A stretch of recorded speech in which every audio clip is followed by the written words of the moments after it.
Hey you guys, it's me Roxy coming at you with a new video, and today is another serious topic video. So let's get started. Okay, I almost died last week, and it was pretty crazy. So I'm gonna share my story with you.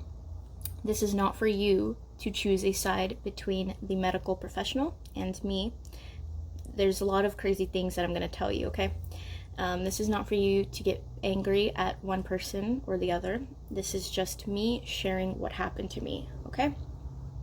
I am sharing this story to tell you that I am alive and to let you know that I'm okay. Physically, of course. I don't know about emotionally right now. I have three emotions going on right now: anger, understanding, and gratitude. So just listen, I guess, before you get angry or before you feel sad, or there's just a lot of emotions to feel when I explain what happened, okay? So I have to give you a backstory before I explained how I died, or how I almost died, sorry. So for those of you who are new and who have never been here before, never heard of me, hello, I'm Roxy. I live with a chronic illness called VKH, which stands for Vokoyanaji-Hirata syndrome. It is very rare. You probably have never heard of it before, which isn't uncommon. About 300 to 1,000 people, roughly have this disease in the entire world. So, yay me, I'm rare. And for the past 4 years, I was diagnosed 4 years ago. We've been trying to save my health and my sight because it affects the entire body, mainly the eyes. I went blind 4 years ago, and at this point I can only see color. And it affects my hair, just anything that has color. I don't produce enough melanin in my body, so it turns my hair white. I don't know if you can see it, but you can see it better in person. It turns my skin white, especially in the sun. I cannot be in the sun for long periods of time.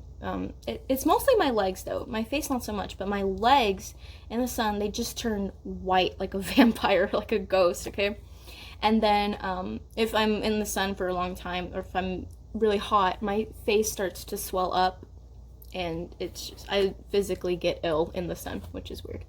But yeah, and so for the past year and a half or so, I've been taking what you would call, I guess, experimental drugs, because I'm already, one, a rare patient because of this disease that no one knows about, and I'm a rare patient because, two, nothing has worked for me, even last resort stuff, okay? Everything that has worked for other patients with VKH has not worked for me. For example, Remicade, that's like stage 7 last resort stuff. It worked on me for a while, then all of a sudden I just grew immune to it. Same thing with prednisone steroids. I grew immune. By the way, if you hear any background noise, that's just my neighbor doing lawn work. Good grief. Okay. So, and my house isn't even really well insulated either. But anyway, that's not the point. So I've grown immune to all these different types of drugs and treatments, and I'm telling you, if you've been here for a while, you know all the different stuff I've tried. Humira, Remicade, all of it, even like chemo type stuff. So I've tried a lot of things, nothing's worked, so it's important for you to know that this is experimental, okay? So now for even a little more backstory. A few weeks ago, about a month ago now, my specialist just up and left. She quit. I don't know if she quit her profession. I don't know if she quit just being at that hospital. I have no idea what happened to her. She just disappeared, and so did her replacement. There was 2 specialists there, and they both just left, and I have no idea what happened, and no one knows what to do with me because there's nobody else who specializes in VKH there. I don't know if there's anyone else who specializes in VKH in Houston or in Texas. I don't know, because this disease is already rare. There's not many people with this disease, and there's even less people who specialize in it. There's less doctors who know about VKH, okay? And so this is where I'm angry and both understanding.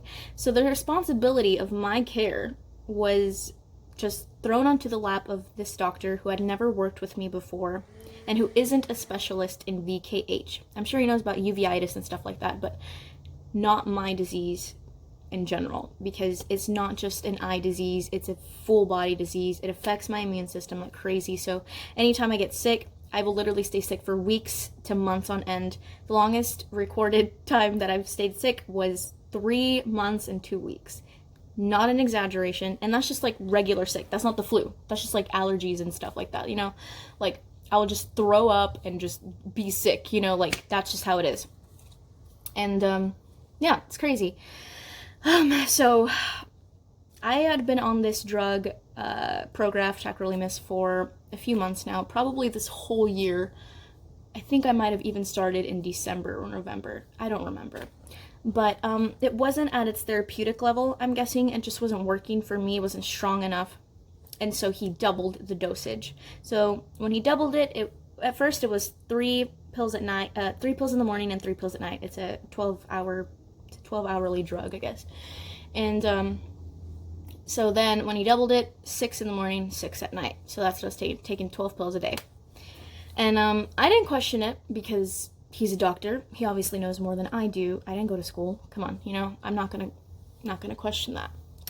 And I had to wait for a week for the medicine to come in. And once I started taking that medicine, of like 4 days, less than a week, I started feeling ill. Just not myself at all. Okay? I'm a very healthy eater, by the way. I don't like eating junk food. I don't drink soda. If I drink anything that isn't water, it's like, I don't know, mango juice or something. Like, it's all natural, healthy stuff with no added preservatives or sugars or anything like that, okay? But for some reason, I was burping like crazy. And I don't drink anything like carbonated or anything like that. And so I'm just wondering, why am I burping so much, you know? And when the burp came out, if you're squeamish, by the way, this is not a video for you to watch, because this is like level 1 stuff. It's gonna get even grosser later. But the burp just smelled acidic and like vomit. And I know that smell anywhere because I am no stranger to throwing up, because if chemo has taught us anything, if having this disease has taught us anything, it is vomit. Vomit, vomit, vomit. We all know vomit, okay? So I was like, oh no, I'm going to throw up. I don't know when, but I am. And I didn't feel it in my stomach yet. Okay, this was a Friday night, or a Saturday morning actually, when I was feeling like that. And, okay, I remember now. I had started the drug on a Wednesday, Thursday, Friday, Saturday. So 3 days later, this is how I was feeling, okay? And so, yeah, and then a couple of days later, actually the next day, I had to go to the bathroom, if you know what I'm saying. And y'all, TMI, I know, it's gonna get worse, okay? Just letting you know, it's gonna get worse than this. It was just like, it was astronomically just bad, okay? And so it continued like that. And then my back started hurting like crazy. And then at this point I was like, okay, my back's hurting. I know, TMI, I'm going to start my monthly cycle, which isn't uncommon for, you know, women to get back pain or any type of body aches or whatever. So I was preparing, okay? And then I had my cycle and my body just kept hurting even more. I kept burping. I kept going to the bathroom. And yeah, like, even after my cycle had finished, my back was still so much in pain, and I was just like, why is my back still hurting? It shouldn't be hurting at all. Like, I move around, I exercise, you know, it's not as often as I want to, but, you know, I do, and it's like, why is it hurting? And, a week ago from today, it was a Friday night, my whole body was hurting. I was in so much pain, and, throughout this time it was happening, these 2 weeks that it was happening, I told my mom about it, and she was the one who actually told me it was probably the medicine. And I said, nah, it can't be, because what I felt like I did, I felt like I ate something too acidic. I thought I put too much lemon on my tacos. Like, I put a buttload of lemon on it. And I was like, that's probably it, because I put a whole lemon instead of half a lemon, well, a lime, you know, because in Spanish we say limon. And I was like, that's exactly what it is. I just put too much lemon, or too much lime. And she's like, okay, mija. Because the the bowel movements stopped for a day or two. And but fast forward again, here we are. A week ago from today, it was a Friday night, and my whole body was hurting. The burps were just ongoing, no stopping it. And then I couldn't sleep just because it was just so awful. And I slept at 1:21 a.m. That was when I closed my eyes and I just knocked out. And then I woke up again at 3 a.m. on the dot. And the pain was just excruciating. And I have a really high pain tolerance, by the way. Like, pain, bring it on, baby. But that night, oh my gosh, like any little movement I made, just a centimeter to the right or to the left, like I could just feel all this like liquid in my stomach just moving around in there. And I was like, oh God, my time is coming. I'm going to vomit. I knew it was going to be that day. And I didn't sleep. 3 a.m. on the dot, and I didn't sleep. 6:51 a.m. came. As you can tell, I'm a very exact person. And I called my brother on the phone. And I said, Jake, I need you here. I cannot move. I'm going to vomit. I need a freaking trash can or something. And so he came, and he was surprised I was awake because your girl is a night owl anyway, and I get up at 8. I don't get up at 6:50 in the morning, okay? So, yeah, he comes and he brings trash can and everything, and then 7:08, 7:10, something like that, hits, and I just, it was just awful. It was awful. It was terrible. I was throwing up everywhere. And I didn't stop for like 13 hours, okay? And then it was like back and forth. I would vomit, and then I would have to have, bowel movements. And I would come back, vomit, go back, bowel movement, come back, vomit, bowel movement. And then it got even worse. TMI, I know. Then it was happening at the same time. Vomit and bowel movements. And I was, oh God, I can't explain to you how disgusting it was and how gross I felt. And I was like, I need Pepto. Just give me Pepto. Give me Pepto-Bismol. Actually, my brother suggested it, so he went to the kitchen, he got me Pepto-Bismol, and I threw it up. I threw it up, and then we got electrolytes. He went to the store, and he came to get me something, and I threw that up. I threw up any type of water. I couldn't stomach anything. And after a while, my vomit started turning white, and that's not a good thing, okay? And I started having, I never know how to say this word. I promise I know English. Compulsions, I think that's the word. But I was just like this so much that my neck was getting stiff. And anytime I tried to move it, I would want to scream in pain. Again, I have a high pain tolerance. So this tells you how much pain I was actually in. Because you can freaking poke me like this with a knife and it's not gonna hurt. I used to be emo, okay? Knives don't do nothing, okay? And so it was just crazy what was happening. And after like the 10th hour, I said, dude, I cannot take this, because we weren't planning on going to the emergency room. By the way, I had already called my boss that I wasn't going to be going to work because I work on Saturdays. And so, yeah, he was just like, okay, well, let's go, because he really thought that I was just going to be okay, because we're so used to having me throw up all the time anyway. And I was like, there's just something wrong. I have to go to the ER. And I didn't take my medicine that morning because I was like, if I'm throwing up Pepto, if I'm throwing up water, I'm going to throw up that pill. And, well, rather, those 6 pills. So we pick up my mom, we go to the ER, and I don't remember this part, but my mom does, apparently. I was screaming by the time we got to the ER when they tried to put me on the wheelchair to get wheeled in. And I don't remember that at all. What I remember is feeling like tingling in my fingers and tingling in my legs and my bones shrinking. I felt like Benjamin Button, where I was just shrinking and my bones were like, it was like arthritis, if you will. And I've had rheumatoid arthritis before. Well, acute arthritis before, because the disease early on causes that. And so it was just, oof, it was crazy. Like that, I remember that feeling. I don't remember screaming though. I remember like in and out type of stuff of like, what's your name, blah, blah, blah, and all that. And I threw up like twice on the way to the hospital. And then I also threw up like in the hospital like 2 or 3 times, just like getting wheeled to my room. It was so awful. And come to find out, here we go. My potassium was really high, you guys. It's shot up. And I did not know this, but I was technically like overdosing, if you will. And I was slowly dying for 2 weeks, okay? And I was dehydrated, my blood pressure was low, my heart rate was almost twice as high as it should have been.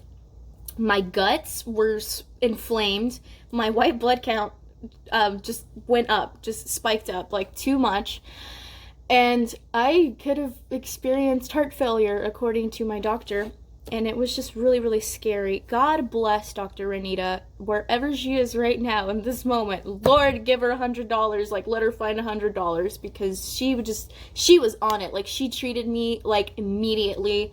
She's like, we need to treat her now.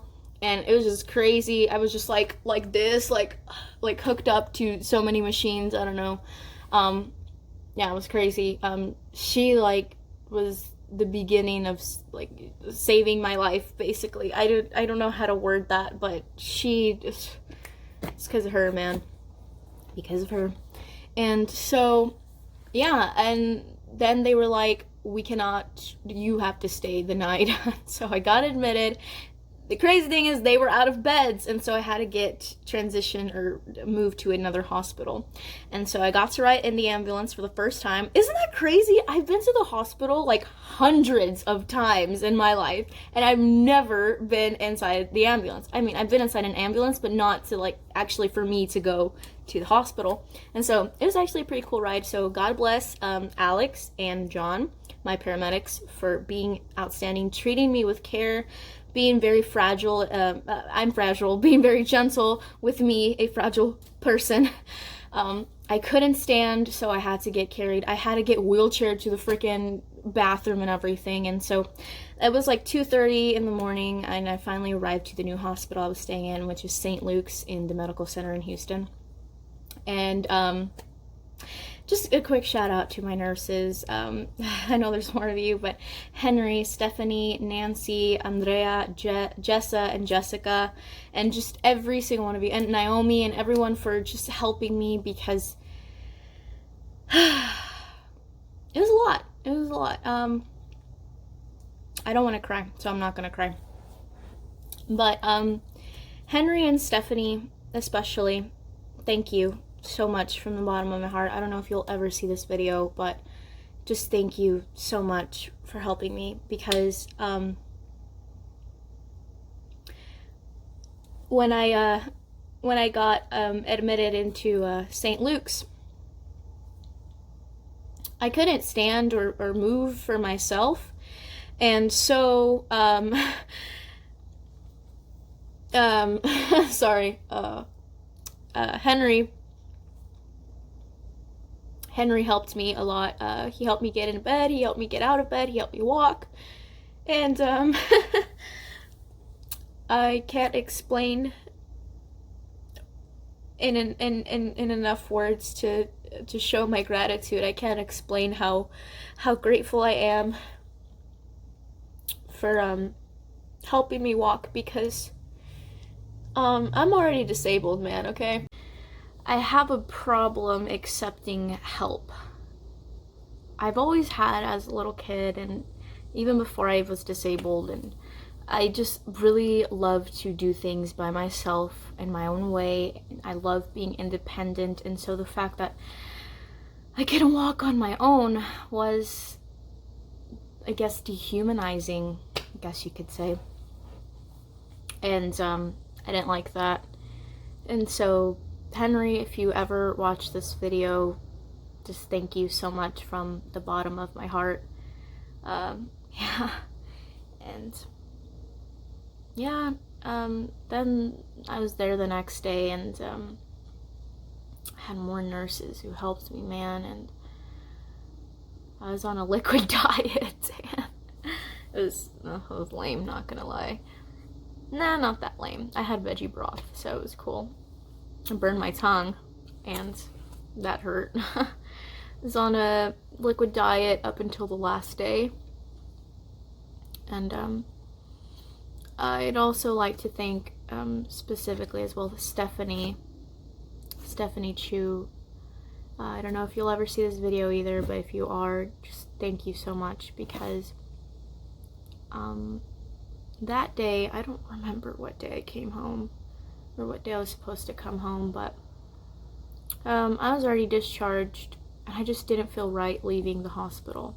I felt well in terms of nausea. I didn't have any nausea, just had minimal pain, but did not feel right going home. And so I was right. I had, this is so embarrassing, but it's just the God honest truth. This is what happened. I had an accident in my sleep and I couldn't even feel it. I didn't know. I didn't feel it. And the only way I found out was because my mom called me in my sleep and I heard the phone ring, and so I answered. I was like, hey mom, blah, blah, blah. And I was like, can I call you back? I don't feel right. And I went to the bathroom and it was just everywhere. I felt so mortified and embarrassed and just like, wow, I'm a grown freaking woman and I can't even go to the bathroom on my own. And called Stephanie. She helped me, get undressed. She helped me with the shower. I showered, and I'm just really thankful for her, and just those two specifically, Henry and Stephanie, man, because every nurse helped me. But it was just Henry and Stephanie saw me at my absolute worst, because every other nurse saw me while I was pretty good, But when someone helps you get yourself cleaned up or helps you walk, when you can't for yourself because something bad happened, that's just it's awesome, man. And actually I cried a lot when I left the hospital, because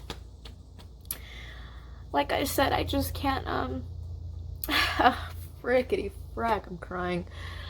I can't express or say how grateful I am enough for that. These are happy tears, okay? Ugh, don't look at me. Okay.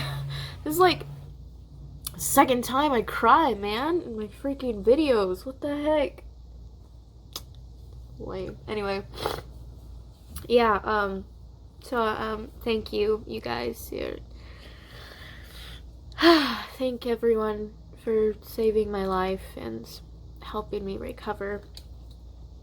And so, how am I now? I'm back home, right? Yeah. My heart rate is normal. My blood pressure's fine.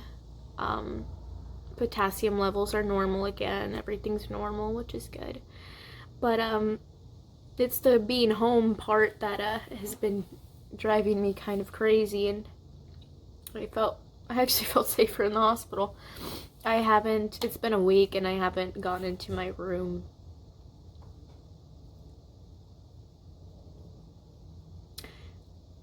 I haven't been able to sleep properly either, because the night that I came home, I was able to enter my room and, chill out with my mom a little bit. And, but once my mom, left around 11:30 or something, then I was alone. And I just couldn't do it. I just looked around my room and I just got these flashbacks and of what was happening, of falling and just vomiting and just the pain. I felt pain again, physical pain. And so I was like, I can't sleep here. And so then I went to the living room, and the living room was giving me memories too. And then so I went to my kitchen and I just sat on the floor in my kitchen and I just cried. and it just felt like so eerie and just weird being back home. And I stayed there on the kitchen floor for a good 3 hours or something. And I didn't fall asleep. I stayed up till 4 a.m. and then I went to sleep. I gathered up the courage to sleep on my trusty couch. And yeah, so physically I'm okay, but mentally and emotionally I'm not yet, because I just look in my room and I can't walk in, because just thinking about what the doctor said, if you had waited 10 hours you would have died. And I'm not afraid of death. It's not something I'm afraid of at all. And I've faced death many times, we all know this. The most probably scariest one besides this one was when I was 14 and I didn't have enough oxygen and I was running out of oxygen. My oxygen levels were so low and stuff. Same with, this time my fingers were turning blue because I was losing oxygen. And when I was 8 I had that, kidney stuff going on, blood clots in my, it's I'm not afraid of death. It's just weird. I think as a kid I was just not really understanding what was going on, but as an adult it's you guys know me. I never like to waste a day. I love living my life. I love being happy. I love being joyful. I love being there for people. And it's just knowing that could have been taken away, and I'm not afraid. I know where I'm going. I know what's gonna happen after I die. I know who I'll see the Lord face to face. It's just I want to get married. I want to have a family. I want to raise my own kids. I want to travel the whole world. I want to sing, and I just get in my brain there's just so many goals that I have, and I always try to execute them. I don't like not achieving my goals. I don't like having something unfinished. Even if it takes a really long time, even with my vlogs, I always finish them. I finish everything I set out to do. And so thinking about that, just thinking about how much that pain in there in that room, it's just I don't want to think about that. I just want to live my life like I always have. Even with this disease, this disease has never stopped me from doing what the heck I want to do. But it's just crazy, because there's just so many things that I haven't done yet. And I've never been ungrateful for life, It's not one of those epiphanies oh, I need to get my life together, It's no, I've always been like that. I've always been the type, you never know when you're gonna die, because I've experienced so much tragedy in my life. And so many, terrible things in my life. Just I don't know, it just feels so scary going in there. And so that's how I'm doing. That's just what it is. And I'm just being honest with you all about it. And I know this video is extremely long, and I don't know who's gonna watch it, and I don't know who's gonna stay to the end, but it's just, I'm glad that there are people who care about me, because I got hundreds and hundreds of messages, and not even just collectively, just hundreds of messages a day, checking in on me and everything, and wondering what happened, am I okay, and it's that's just all I want, in life. It's just I want not for me, for me to be, I just want to be cared for. No, I just want to care for others, you know what I mean?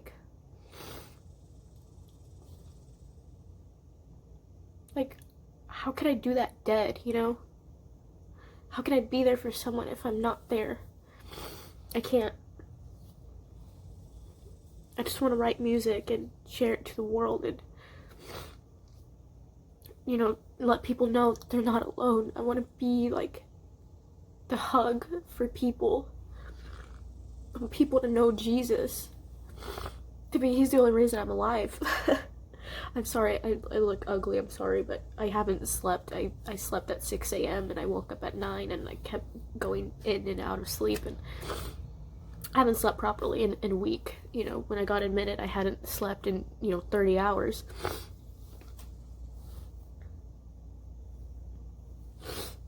Yeah. It's crazy.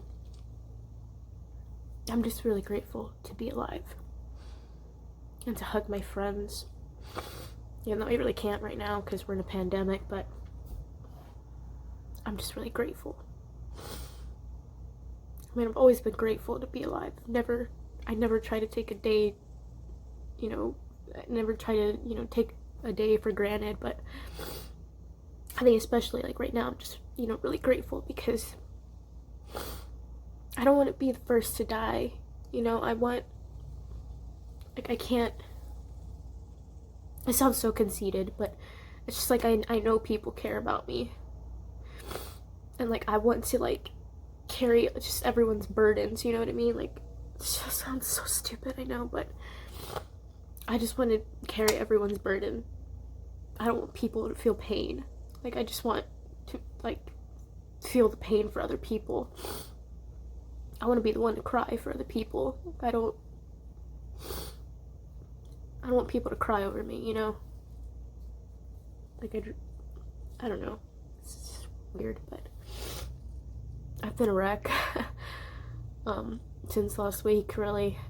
Just haven't been able to go to my room. I haven't cooked.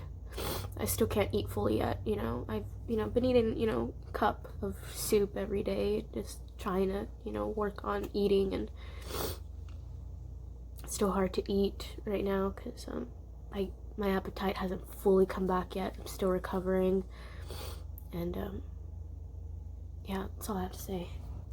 I'm alive, and I'm here, and I'm on the road to recovery, and it's great. I'm so happy. And so every single nurse and every single doctor and paramedic who helped me get better, just like, thank you so much. Yeah, especially Henry, especially Stephanie. Thank you, guys. I love every single one of you, and I know this video is like an hour long, but I'm just really grateful, and I can't express how grateful I am for you all. I'm thankful to be alive. Thank you, Jesus Christ of Nazareth, for healing my body and, letting me live another day, another week to tell the good news of Jesus, that he loves you so much, and that, like, this is it. He just loves you.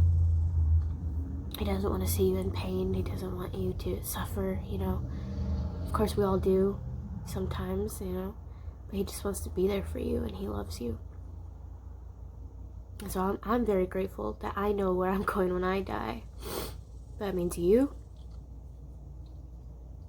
Do you know what happens? I do. So I'm not afraid of death. That's just why I'm sad, because I just want to be there. And be that light for people.